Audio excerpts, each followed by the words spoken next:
Live from Global Winnipeg, this is the Morning News.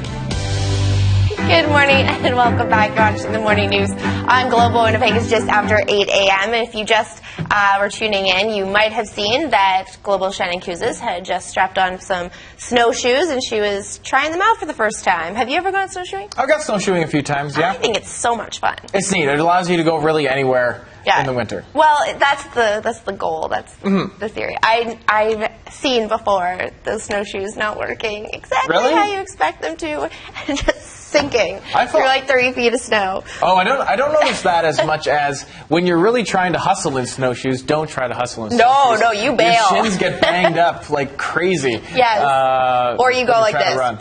Right well, into that happens too, but that's that happens just regular running. Well, at least for me it does. Yeah, she has tried out a number of activities. Yeah. The duck-style curling was one that I really enjoyed because she was also talking smack a little bit to shock after I've never done this before, but just so you know, I'm a natural, and my technique is pretty much flawless. So I think I got this. I think I'm going to win. There's a chance for me to win, so I'm going to try it out. Now, it's been a lot of fun watching all the activities that are available at Okayamik Marsh. Of course, we're going to be checking back in with Shannon very shortly, and you can see all of the other activities she's already tried out on our website, globalnews.ca/Winnipeg. Right now, let's take a look at your headlines.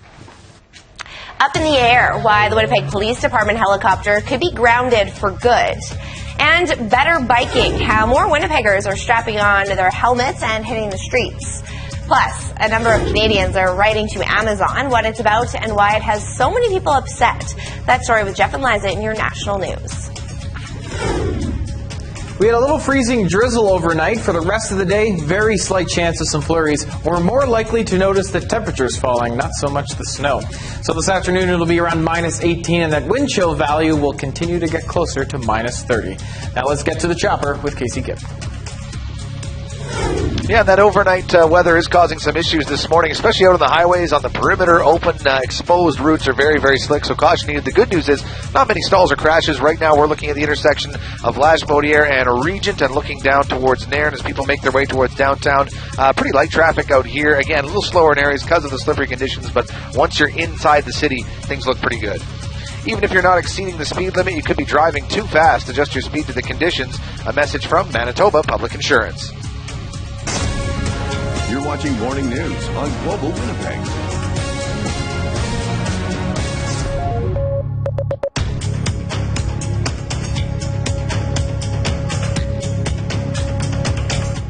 Well, he's now a convicted criminal after ramming his large transport truck into 5 police cars and starting a lengthy pursuit this summer.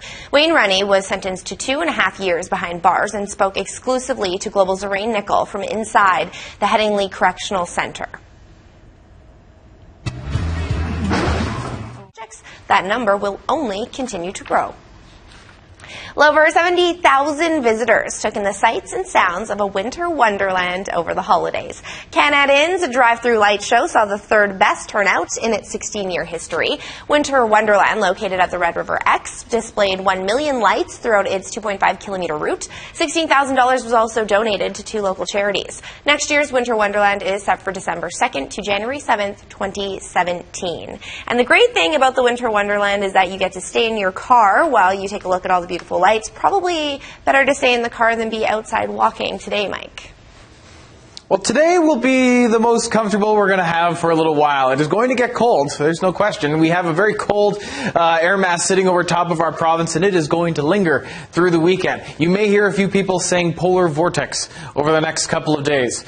So that's going to cool things off. We'll show you how the temperatures are expected to react to this today. Right now, -16 in Winnipeg. Getting into the afternoon, we're going to knock it down a couple degrees overnight. Once the sun is gone, we're going to take it back a little bit more. So most areas will be starting pretty close to -30 by tomorrow morning, and our wind chill value will be even scarier. But today we're going to be living under mostly cloudy conditions, so hard to warm up. Also about a 30% chance of seeing some flurry activity, but really snow not a big part of our day. We were seeing it earlier this morning, as you can see as we go through the 3-hour time lapse of the radar imagery. Snow is less and less of a factor, but it is going to be cold. There was some freezing drizzle overnight here in Winnipeg, so the roads, as a result, unfortunately, a little slippery. Right now, fairly cloudy out there. It's expected to stay that way. We'll see temperatures stay pretty close to where we are right now. Winds will be right around 30, gusting to 50 kilometers an hour. Temperatures will fall close to minus 18 this afternoon. And then as we get into the weekend, doesn't look like we're going to really be dealing with temperatures above minus 20 degrees. So we'll probably be close to minus 25 tomorrow. A cold weekend in store. Monday morning, likely to see a few flurries, but that's not going to be a big shoveling job there. But as we get later in the week, temperatures will start to get a little bit closer to normal, between that minus 24 and minus 13 degree range.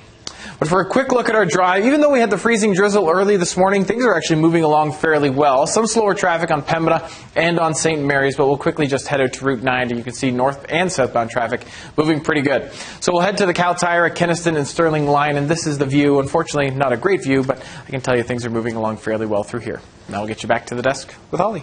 Thanks, Mike. Coming up, Shannon This has been live at Okamic Marsh all morning long and kicking off our outdoor adventure series. We'll be joining back in with her coming up.